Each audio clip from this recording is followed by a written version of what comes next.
Hi friends, it's Deanna here today, and today we're going to talk about serger tails. Serger tails are kind of a nuisance.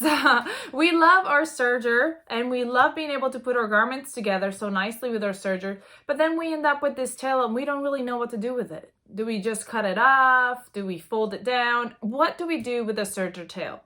I'm going to give you a couple different ways to hide the serger tail and get rid of it, but not really just cut it off. Because we don't want our garment to later on fall apart because our serger tail just kind of ends there. We want to keep a little bit of a tail, but we just want to put it somewhere else. So let me show you. I have brought you over to my sewing machine to show you just how I like to get rid of my serger tails. The best way that I found getting rid of my serger tails is by grabbing that serger tail, and I will put it right over that seam allowance. The seam allowance that I have right here. I will place that tail right over the seam allowance, and then with thread on my sewing machine, the same color as my seam allowance, I will go over it with a zigzag stitch. Now, you actually could do a zigzag stitch, or you could do a straight stitch and then you cut off the rest of that tail. Either one will work, and your tail is gone. Can't even see it. And then now it's tacked under there, so it's not gonna just unravel and come apart. This is my favorite way to get rid of that serger tail. All right, second way to get rid of those serger tails is to use one of these bigger needles, okay?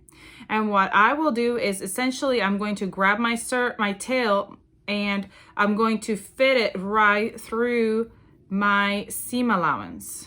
You're just going to basically sew it through with this big needle right here. So you can go ahead and position your needle and then go ahead and put your serge edge, your serger tail. Let me cut it kind of evenly so I can feed it through my needle a little bit better. Okay, and then we're gonna pull it through into my seam. And there it is, tucked in there nice and tight and looking pretty. And then I'm just gonna cut the rest of it. And that is another way to tuck in your tail.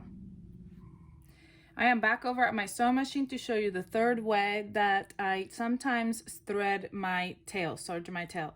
So what I do if I'm making like a sporty clothing item, or if I'm making something with woven, or if I want to do it a different way, I will grab my tail and place it right above my seam or next to my seam.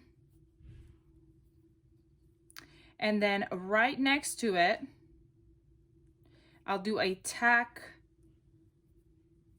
down on it. So I'll just go straight stitch back and forth over it.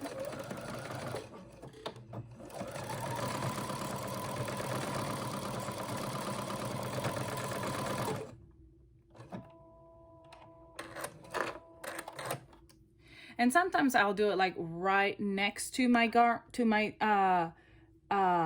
seam, and so it looks like it's just part of the seam, but now your serger tail is cut on there and you can go ahead and trim it. Whoop, my scissors are trying to fly off. And you can either trim all those other hairs, and then you just have like a little tack right next to it on your garment. I hope this tutorial was helpful, so you could figure out which way you would rather tuck in your serger tails. If you have any questions, please let me know. Really, with a serger tail, you want to tuck it in if you're not sewing it over another seam. Now on here, because I was doing a binding, I did not tuck in my serger tail. I just clipped it and ran over it with my binding serge.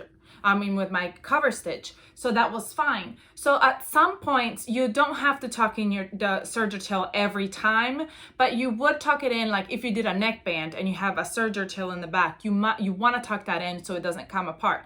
On your sides of your tops, if you hem first and then sew your sides, then you want to tuck in that tail so it doesn't come apart. And these are just 3 different ways. There's many other ways out there. Whatever way you're doing it that works for you is great. But I just wanted to give you some other options in case you wanted to try something different. I hope that this was helpful. Please let me know if you have any questions. Come visit us on our Facebook and Instagram page so you can see all the patterns that we're making. Comment, like, share, subscribe to our channel if you haven't for more tips and tricks and for more sewing tutorials. I hope you have a great rest of your day, and I'll see you all next time. Bye!